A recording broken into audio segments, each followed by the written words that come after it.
Bicara tentang bangsa Yahudi, pasti yang akan berkaitan dengan itu adalah Bani Israel. Bani Israel ini memiliki kisah yang cukup terkenal dan sering disebutkan di dalam Al-Quran. Dan ternyata teman-teman, di dalam Al-Quran, Allah Subhanahu wa Ta'ala berjanji 3 hal kepada Yahudi. Dan 3 janji itu, 2 telah terjadi dan 1 belum terjadi. Maka apakah kira-kira janji Allah Subhanahu wa Ta'ala itu? Untuk itu, di video kali ini kita akan membahas tentang 3 janji Allah kepada Yahudi.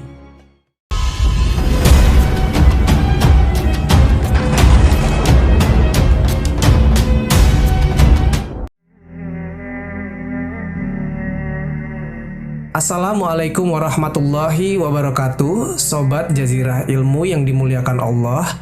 Semoga kita selalu dalam keadaan sehat walafiat. Amin ya Rabbal Alamin. Yahudi merupakan suku bangsa yang merangkap sebagai agama juga. Kata Yahudi diambil dari salah satu marga dari 12 leluhur suku Israel yang paling banyak keturunannya, yaitu Yahuda atau Yehuda. Nah, Yahuda ini adalah salah satu dari 12 anaknya Nabi Yakub alaihissalam. Yang Nabi Yakub sendiri diperkirakan hidup sekitar abad ke-18 sebelum Masehi. Nabi Yakub ini memiliki nama lain yaitu Israel. Kata Israel sendiri terdiri dari 2 kata. Isra yang artinya hamba dan El yang artinya Tuhan. Jadi arti Israel adalah hamba Tuhan. Sebenarnya itu nama yang begitu bagus ya teman-teman. Tapi nggak seperti orang-orangnya yang melakukan pembantaian di tanah Palestina. Kemudian karena saking sayangnya Allah Subhanahu wa Ta'ala kepada mereka, ada banyak sekali nabi yang diutus kepada kaum ini melebihi jumlahnya nabi yang diutus di tempat lain. Dan karena memang terkenal akan kesombongan dan keras kepalanya, banyak dari nabi-nabi itu didustakan mereka.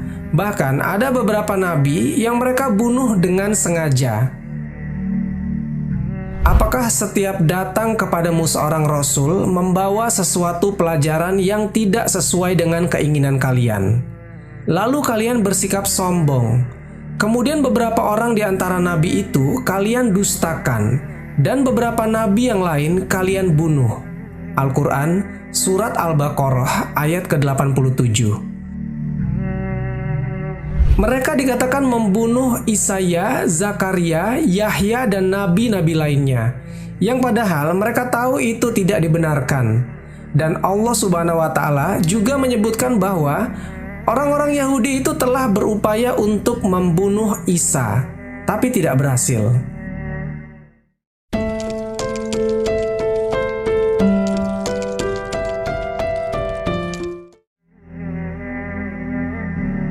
Bangsa Yahudi memang terkenal sebagai bangsa yang sering meremehkan bangsa lain.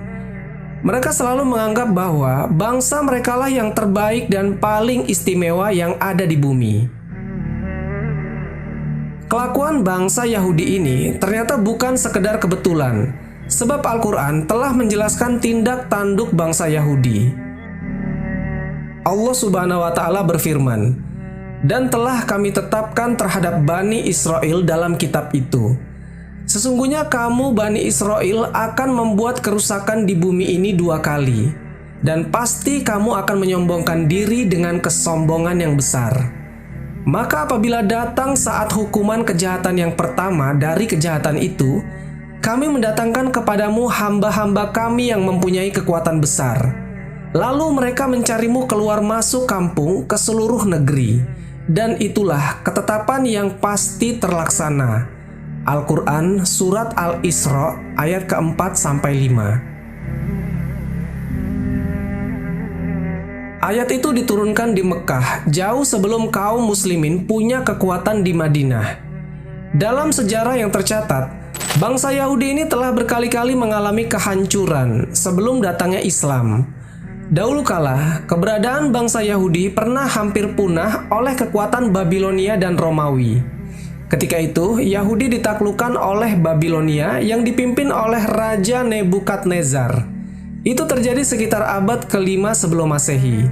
Sedangkan penaklukan bangsa Romawi kepada bangsa Yahudi terjadi antara 66 sampai 135 Masehi.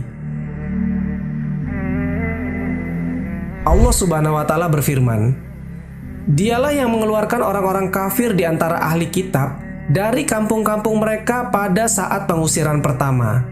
Kamu tidak menyangka bahwa mereka akan keluar dan mereka pun yakin bahwa benteng-benteng mereka dapat mempertahankan mereka dari siksa Allah. Maka Allah mendatangkan kepada mereka hukuman dari arah yang tidak mereka sangka-sangka.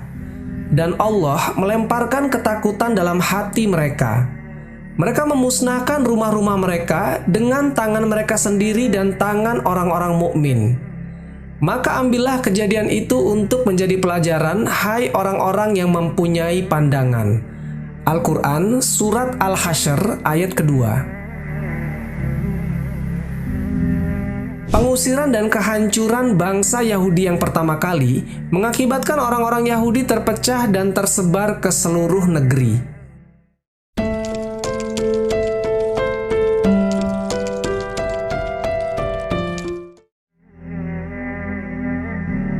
Teman-temanku seiman, janji Allah Subhanahu wa taala yang kedua kepada kaum Yahudi adalah Allah Subhanahu wa taala kasih mereka giliran untuk menguasai dunia.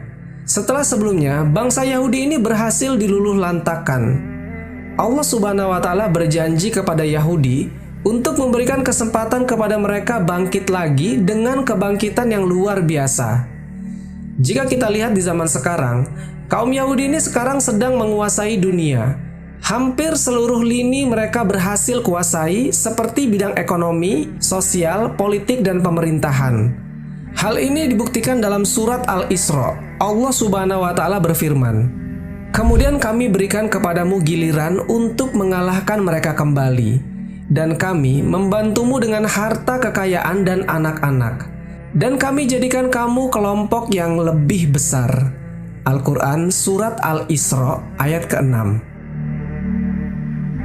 Jika kita mendengar ayat tersebut, bukti nyatanya bisa kita lihat bahwa benua Amerika yang memiliki hanya 2% orang-orang Yahudi di sana, tapi sebagian besar Yahudi berhasil menguasai Amerika.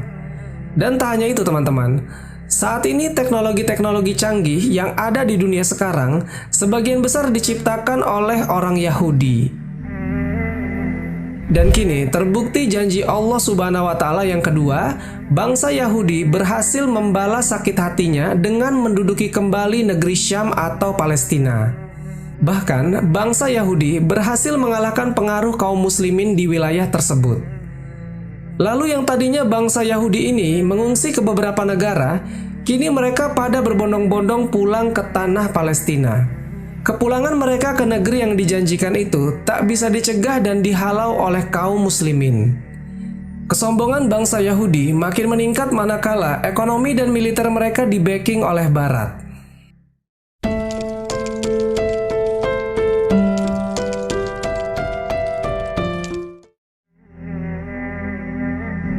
Derita umat Islam di Palestina karena dijajah oleh bangsa Yahudi membuat sedih umat Islam di seluruh penjuru dunia.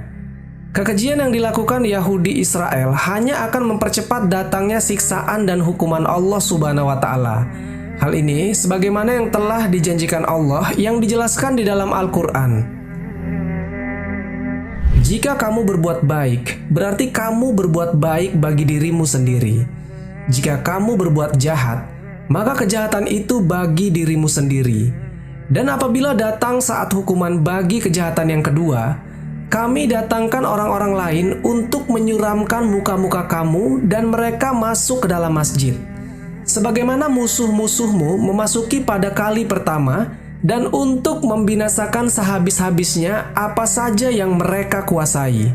Al-Quran Surat Al-Isra ayat ke-7.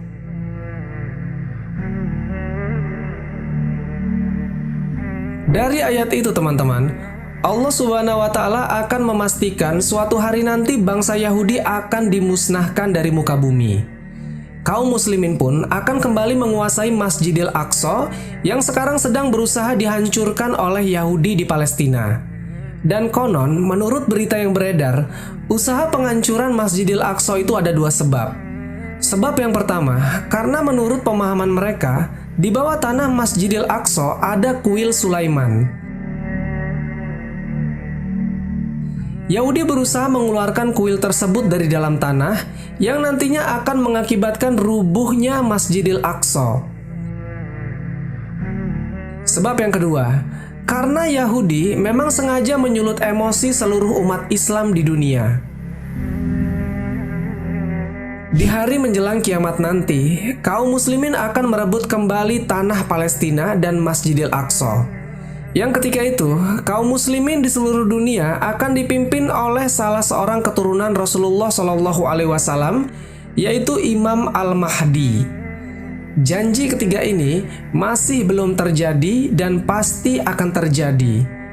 Palestina dan Masjidil Aqsa akan dikuasai kaum muslimin sebagaimana di masa pemerintahan Umar bin Khattab yang dulu pernah menaklukkan bumi Palestina. Di dalam kitab Taurat sendiri, Allah Subhanahu wa Ta'ala telah memutuskan bahwa Bani Israel akan memasuki bumi yang diberkati, yaitu bumi Palestina. Bahkan di sana mereka akan mendirikan pemerintahan. Tetapi kemudian mereka akan membuat kerusakan besar sehingga menyebabkan Allah Subhanahu wa Ta'ala menghukum mereka dengan cara mengirim hamba-hambanya yang tangguh. Wallahu a'lam bishawab. Jadi itulah 3 janji Allah kepada Yahudi. Semoga kisah ini bermanfaat. Lebih dan kurangnya mohon dimaafkan. Yang benar datangnya dari Allah Subhanahu wa Ta'ala. Khilaf atau keliru itu datangnya dari saya pribadi sebagai manusia biasa. Sampai ketemu di kisah-kisah seru yang penuh makna selanjutnya. Saya akhiri. Wassalamualaikum warahmatullahi wabarakatuh.